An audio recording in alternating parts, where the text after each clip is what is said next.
શેના છે? ફળના નામ. આને શું કહેવાય?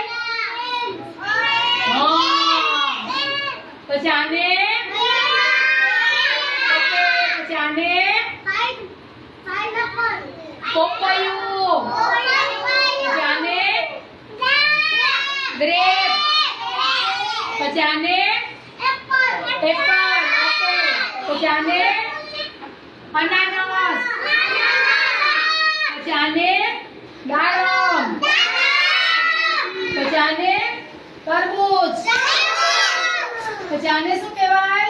બોર. પછી આને કેરી. પછી આને કીવી. પછી આને પીચ.